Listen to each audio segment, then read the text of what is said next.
ইসরায়েলের প্রধানমন্ত্রী কতবার আমেরিকায় গেল, আমেরিকার একজন সাংবাদিক একটা প্রশ্ন এইভাবে করতে পেরেছে? করেনি। যাই হোক, এই যে ইসরায়েলের পরিকল্পনা যে সে গ্রেটার ইসরায়েল প্রতিষ্ঠা করবে, এবং এই গ্রেটার ইসরায়েল প্রতিষ্ঠা করার আগেই সে হচ্ছে মোটামুটি ফিলিস্তিন এবং গাজা ভূখণ্ডকে নিশ্চিহ্ন করবে। এখন এটার সাথে ইউরোপ যোগ দিয়েছে। ইউরোপ এটার সাথে যোগ দিয়েছে। কিভাবে যোগ দিয়েছে ইউরোপ যোগ দিয়েছে, সে বলেছে যে আমরা ফিলিস্তিন রাষ্ট্রকে স্বীকৃতি দেব। কবে স্বীকৃতি দেব? সেপ্টেম্বরে। তো তুমি যদি সেপ্টেম্বরেই ফিলিস্তিন রাষ্ট্রকে স্বীকৃতি দাও, আজকে কেন তোমার সেটা বলতে হবে? আজকে কেন তুমি স্বীকৃতি দিতে পারছো না? আজকে তোমার স্বীকৃতি দিতে সমস্যাটা কোথায়?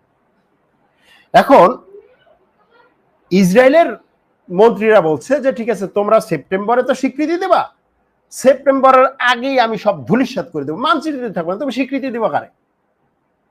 এর মানে কি? এর মানে হচ্ছে ইউরোপ ইসরায়েলকে বলছে যে তোমার সেপ্টেম্বর পর্যন্ত সময় আছে, তুমি সেপ্টেম্বরের মধ্যে যা করার করে ফেলাও, তুমি সেপ্টেম্বরের মধ্যে সব মানচিত্র থেকে মুছে ফেলাও। এরপরে আমরা সেপ্টেম্বরে যদি বলি, আমি তো আরো 2 মাস আগ থেকে বলছি যে তারা যে ফিলিস্তিন রাষ্ট্র স্বীকৃতি দিবে এটা নিয়ে যে আমরা একেবারে ব্যাপক হৈহুল্লোড় করতেছি, ফিলিস্তিন রাষ্ট্রের মানচিত্র কোথায়? কোথায় সেই ফিলিস্তিন রাষ্ট্র? কোথায় সেই এলাকা? তো এই জিনিসগুলো নিয়েও তারা এইভাবে কাজ করছে। এখন অনেকের প্রশ্ন, তাহলে ফিলিস্তিনের কি হবে?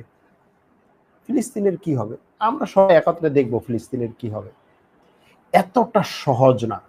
ওই ভূখণ্ড সহজ কোনো ভূখণ্ড না। ওই ভূখণ্ড দুর্বল কোনো ভূখণ্ড না। ওই ভূখণ্ড সহজলভ্য কোনো ভূখণ্ড না। কম মূল্যের কোনো ভূখণ্ড না। সুতরাং ওই ভূখণ্ডের দখল নেওয়া, দখল নিয়ে ধরে রাখা সহজ না। সবকিছু মুখ খুলে এখন বলতে চাই না। বিভিন্ন সময় বিভিন্ন লাইভে বিভিন্ন জিনিস বলি। আপনারা যারা বহু সময় ধরে দেখেছেন, তারা শুনেছেন, তারা দেখেছেন, তারা জানেন। যাই হোক, অনেক কথা বললাম, আজ তাহলে এখানেই শেষ করছি। ভালো থাকবেন, সুস্থ থাকবেন। আল্লাহ হাফেজ।